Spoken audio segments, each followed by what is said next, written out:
शर्मा, स्वागत है आपका एके मैथ पॉइंट चैनल में। आज आपके लिए दूसरा सेट लेकर आया, सेकंड सेट। दूसरा सेट में आपका 5 क्वेश्चन है, जिसमें आपका पहला क्वेश्चन हम क्लियर कर रहे हैं। पहला क्वेश्चन है आपका लिखा हुआ है 3.5 सेंटीमीटर त्रिज्या वाले अर्धगोले का वक्रपृष्ठ का क्षेत्रफल ज्ञात करें।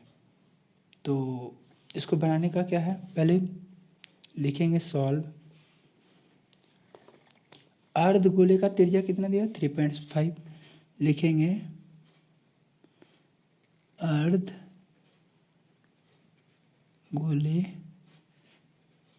का त्रिज्या, यहाँ लिख के लिखेंगे, ठीक है ना। यानी जो प्रश्न में दिया रहेगा उसको यहाँ लिख के लिखते हैं, ठीक है ना। त्रिज्या को हम आर माने, क्या दिया हुआ मेरा 3.5 सेंटीमीटर। अब देखिए अब बोल रहा है क्या, गोले का अर्धगोले का वक्रपृष्ठ क्षेत्रफल ज्ञात करें। तो देखिए अर्धगोले का वक्रपृष्ठ,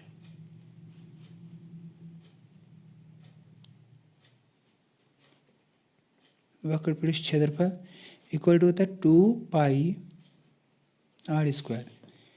अर्धगोले का वक्रपृष्ठ क्षेत्रफल क्या था 2 पाई r²। ये हम आपको गोला कर देते हैं ताकि इस फॉर्मूला का आप याद रखिए जब भी आपको पूछा जाएगा तो, ठीक है। ये फॉर्मूला पे ही बना हुआ है।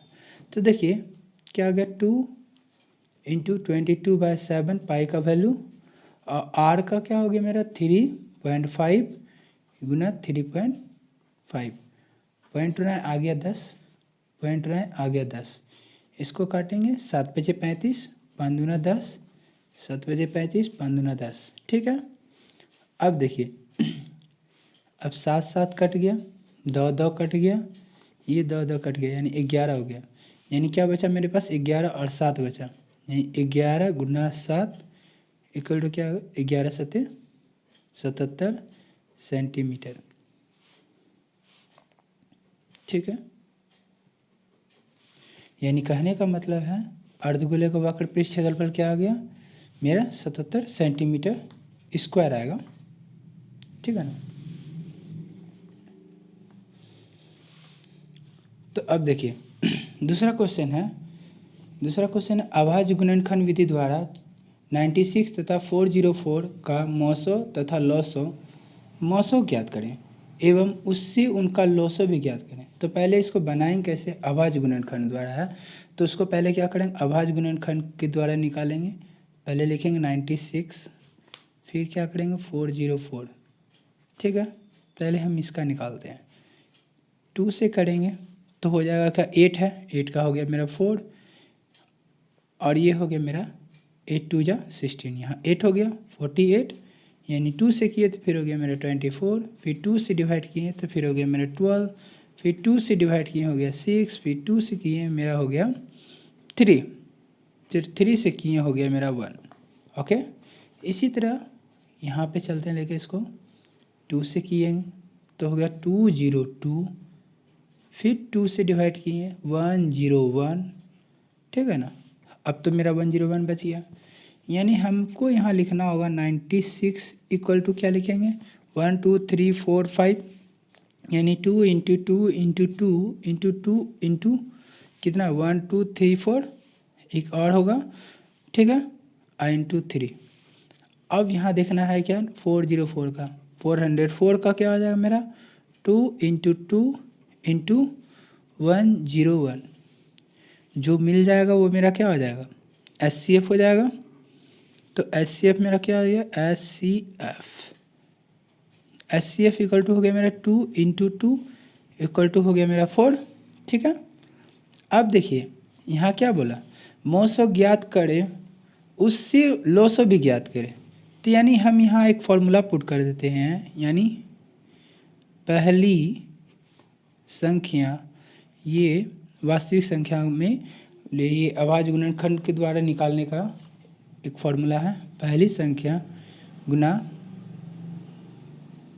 दूसरी संख्या इक्वल टू लॉस गुना 900, ठीक है। पहली संख्या मेरा दिया है मान लीजिए 96, दूसरी संख्या दिया हुआ है 404, ठीक है। लॉसो तो पता नहीं है, लॉसो को लॉसो ही रहने दिए, क्या दिक्कत है, ठीक है। मौसो मेरा क्या दिया हुआ है, मेरा 4, यानी लॉसो इक्वल टू क्या हो गया मेरा 96 इंटू 404। आइए मान लीजिए इंटू में है तो ये इधर आएगा तो क्या हो जाएगा मेरा, इक्वल के इधर आएगा तो डिवाइड में, यानी 4 से काटेंगे 101, यानी 96 इंटू 101 बराबर लॉस ऑफ, यानी ये दोनों का इंटू करेंगे तो हो जाएगा 96 और ये हो जाएगा 96, ठीक है, लॉस, ठीक है। इस तरह लिख सकते हैं। अतः लॉस इक्वल टू 96 और मॉस आपका हो गया 4, ठीक है। चलते हैं थर्ड क्वेश्चन है बेलन का, ठीक है। पढ़ते हैं क्वेश्चन में क्या लिखा हुआ है, एक बेलन के आधार की परिधि कितना दिया 132 यानी 132 और उनकी त्रिज्या कितना दिया हुआ है 25 सेंटीमीटर। तो बेलन का आयतन ज्ञात करें। आपको बताते परिधि होता क्या, परिधि जो होता है ये इसका चक्कर का जो होता है ना पूरा, इसको कहते हैं हम परिधि, यानी कितना है 132 दिया हुआ है, ठीक है, सेंटीमीटर। और इसका ऊंचाई कितना दे दिया है, इसका ऊंचाई दिया हुआ है 25, ठीक है ना, यानी यहाँ पे लिख दे सकते हैं इसे 25 सेंटीमीटर दिया हुआ है। तो अब निकालेंगे कैसे, तो पहले लिखेंगे यहाँ सॉल्व लिखते हुए लिखेंगे यहाँ, ठीक है ना, बेलन की ऊंचाई, बेलन की ऊंचाई कितना है 25, ठीक है ना। अब बेलन की परिधि इक्वल टू क्या आ जाएगा 2πr लिख सकते हैं, ठीक है। अब परिधि का जहाँ पे हम क्या कर देंगे 132 रख देंगे, 132 इक्वल टू 2 इंटू 22/7, क्योंकि हमको r का वैल्यू निकालना है ना। तो अब देखिए ये इससे क्रॉस हो जाएगा, क्रॉस मल्टीप्लिकेशन, यानी 132 इंटू 7, ठीक है, इक्वल टू ये 2 और ये 22 यहाँ आ जाएगा इक्वल टू r, ठीक है। अब हम काटते हैं 11 से काटेंगे तो 11 2 जा 22, इसको काटेंगे तो 12 टाइम्स में क्लियर हो जाएगा, 11 1 जा 11, 11 2 जा 22, ठीक है ना।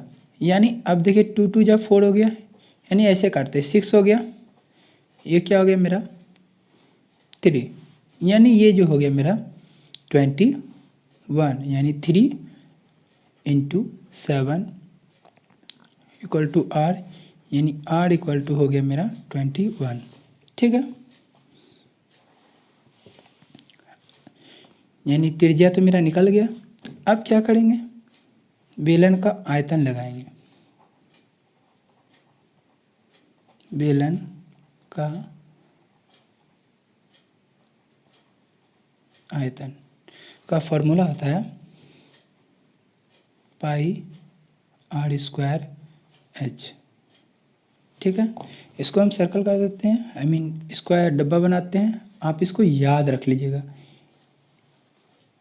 ठीक है। तो अब देखिए तो ये फॉर्मूला हो गया, यानी अब हम बैठाते हैं pi equal to 22/7 into r बराबर मेरा क्या निकलेगा 21 इंटू 21 और एच बराबर हो गया मेरा 25, ठीक है। इसको इससे काटे हो गया मेरा 3, यानी बचा मेरा क्या 22 इंटू 3 इंटू 21 इंटू 25, यानी सबको इंटू करने के बाद मेरा क्या आ गया मेरा 3 4 6 5 0 ठीक है, सेंटीमीटर क्यूब, ठीक है। यानी इस तरह मेरा क्या हो गया, बेलन का आयतन निकल चुका है, ठीक है ना। ओके, नेक्स्ट क्वेश्चन पे आते हैं। लिखा हुआ है यदि किसी एपी यानी समांतर श्रेणी यानी अर्थमेटिक प्रोग्रेशन का 8वां पद कितना है, 17 है, और 14वां पद 29, तो एपी में सार्वंतर ज्ञात करें, ठीक है ना। लिखेंगे सॉल्व लिखते हुए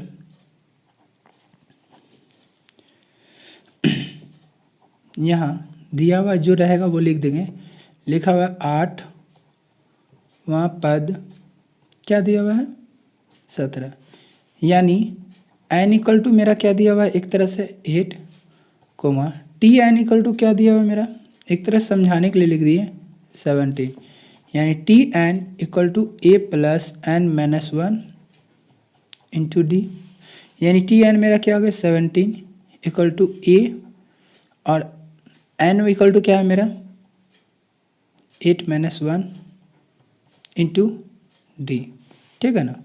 तो अब देखते हैं, तो 17 इक्वल टू यहाँ तो और लगेगा क्योंकि ये तो एक तरह का समीकरण चल रहा है, क्योंकि बराबर तो चला गया ना। अब देखिए और लिख के बनाते हैं, 17 इक्वल टू ए प्लस ये क्या हो गया मेरा 7d, ठीक है, ये हो गया मेरा समीकरण 1, ठीक है ना। अब दूसरा बनाते हैं। दूसरा क्या हो गया मेरा, लिखा हुआ 14वां पद कितना है, 29 है। लिखेंगे 14वां पद 29, ठीक है। तो क्या हो गया मेरा यहाँ n इक्वल टू मेरा हो गया 14, टी एन इक्वल टू क्या हो गया मेरा, एक तरह से लिख सकते हैं 29, ठीक है, यानी t n equal to a plus n minus 1 into d, यानी एक तरह से इसको आप यहाँ पर लेकर चलाते हैं, ठीक है ना, क्योंकि जगह नहीं है। तो अब ये देखिए ये आ जाएगा 29 equal to a plus 14 minus 1 ना इंटू डी, तो हो गया क्या 29 equal to a plus 13 d, ये हो गया मेरा समीकरण 2, हो गया। तो अब स्टार्ट करते हैं। अब क्या करेंगे, देखिए यहाँ तो मेरा ए बराबर ही है, तो इसको हमको किसी से गुना करने का कोई ज़रूरत ही नहीं है। अब ये तो माइनस माइनस में नहीं है, ये दोनों प्लस प्लस में है, प्लस माइनस में रहता तो हमको क्या करना पड़ता, जोड़ना पड़ जाता, बट यहाँ दोनों प्लस में है, इसलिए हम क्या करेंगे, दोनों को घटा देंगे। लिखेंगे समीकरण 1 को 2 से घटाने पर, तो देखिए समीकरण 1 को 2 से घटाने पे, यानी मेरा कोई भी ये दोनों को घटाना होगा, तो मेरा क्या हो गया, लिखते हैं 17 equal to a plus 7d, ठीक है ना। अब यहाँ क्या हो जाएगा 29 equal to a plus 13d, यहाँ माइनस, यहाँ पे माइनस और यहाँ पे माइनस, हो गया।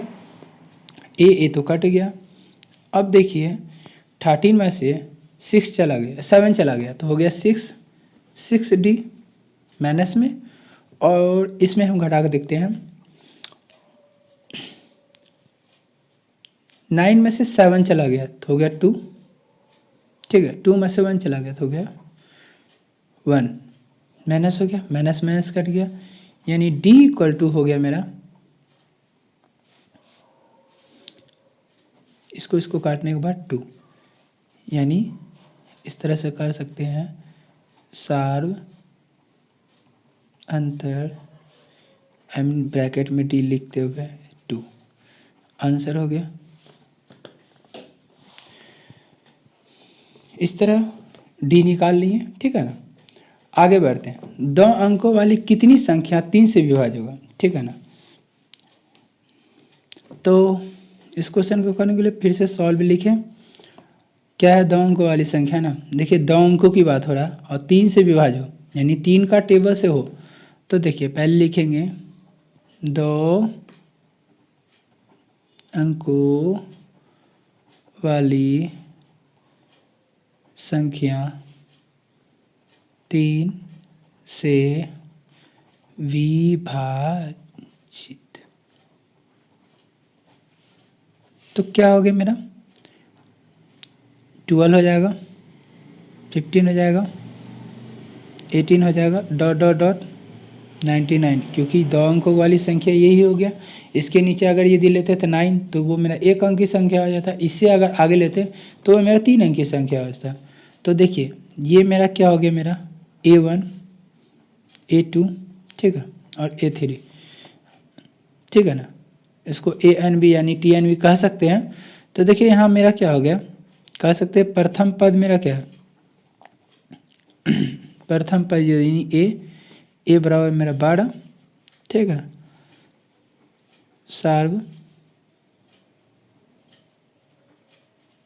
बनता है मीन D इक्वल टू क्या आ जाएगा T2 माइनस T1, यानी 15 में से, ऐसे तो पता ही है कि 3 है मगर एक बार लिख देते हैं, कितना हो गया 3 हो गया ना। अब TN हमको पता है कितना 99 है ठीक है ना, यानी लिखेंगे अंतिम पद कितना है मेरा, यानी TN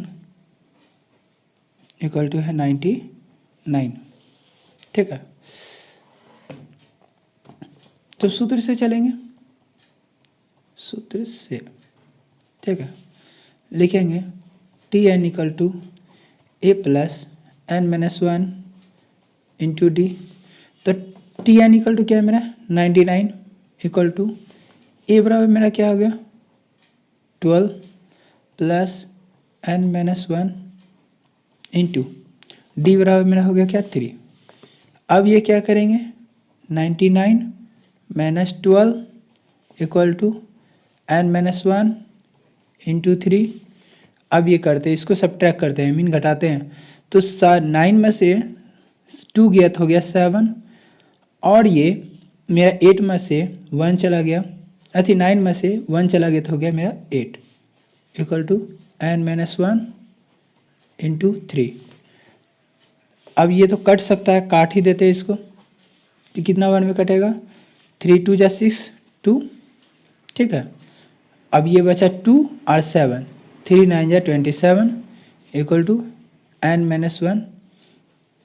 अब ये N इक्वल टू ये माइनस में था इधर आ गया, यानी 29 प्लस 1 क्या आ गया मेरा 30 इक्वल टू N यानी 30 ओके। यानी यहाँ N बराबर क्या लिख सकते हैं इस तरह से, N बराबर 30 आंसर। इस तरह ये क्वेश्चन समाप्त हुआ ठीक है। अगले वीडियो में फिर सेट 3 लेके आएंगे ठीक है। Thank you, bye bye.